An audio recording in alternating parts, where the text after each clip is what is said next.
एक ना 60 साल का बच्चा था। अब वो 60 साल का जो बच्चा जो था वो छोटी-छोटी बातों पे रुष्ट हो जाता था। अब रुष्ट हो जाता तो एक दिन पता करा भई इसके रुष्ट होने का क्या कारण? तो ऐसे बहुत से पक्ष सामने आए। तो एक पक्ष ये पता लगा कि वो अपने आप को हिंदू कहता है। तो हमने कहा हिंदू कैसे कहता है भई? तो किसी व्यक्ति ने बताया कि ये अपने आप को हिंदू नहीं कह सकता, लेकिन ये इस बात पे नाराज़ हो जाता है कि कहता है मैं कौल ब्राह्मण हूँ।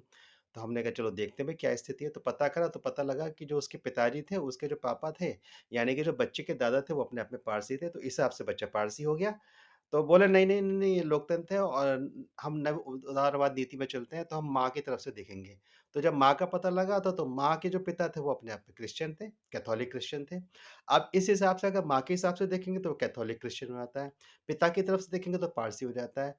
तो धर्म का पता ही नहीं लगेगा, मतलब धर्म कुल मिला के हिंदू तो नहीं है। अब अगर धर्म हिंदू नहीं है तो जाति व्यवस्था भी नहीं है, तो वो किसी भी जाति का भी नहीं है, वो धर्म का भी नहीं है। तो जब वो किसी धर्म और जाति का है नहीं, तो उसे भारत में ढोया क्यों जा रहा है फिर? और ये हिंदू किस आधार पर उसको पंडितों की संतान बताते हैं? वो किस हिसाब से पंडित हो गया केवल इसलिए कि एक विशेष सरनेम उसके नाम के साथ लगा हुआ है? तो ध्यान रखिए 2 सिद्धांतों का एग्ज़ाम्पल देके अपनी बात को पूरी करता हूँ। पर्यावरण का एक सिद्धांत है, उस सिद्धांत के अनुसार अगर कोई विदेशी प्रजाति किसी एक पारिस्थितिकी तंत्र इकोसिस्टम में आ जाती है, तो बहुत संभावना है कि वो उसको नकारात्मक रूप से प्रभावित करेगी और उस नकारात्मक रूप से प्रभावित करने पर उस पारिस्थितिकी तंत्र को विनाश कर देगी।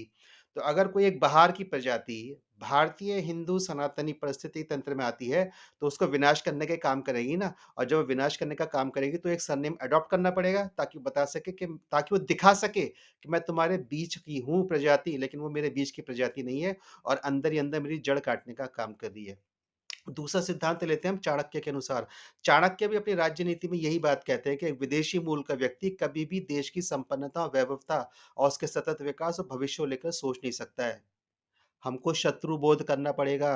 अगर हिंदुओं को अपनी आने वाली सनातन की संतानों को, अपनी आने वाली पीढ़ियों को बचाना है तो शत्रु बोध करना पड़ेगा। आप समर्थन चाहे किसी का भी कर सकते हैं, लेकिन अंत में पूरे विश्व का नज़र उठा के देख लीजिए, जहाँ मूसा ने अपना धार्मिक स्तंभ प्राप्त करा है और जहाँ-जहाँ ईसा ने क्रूसिफिक्शन अर्थात गर्दनें काटी हैं, वहाँ कोई हिंदू बचा नहीं है। तो राजनीतिक रूप से आप किसी को भी समर्थन करते रहिए, लेकिन सोच के जाइएगा भविष्य को देखे क्या जा रहे हैं।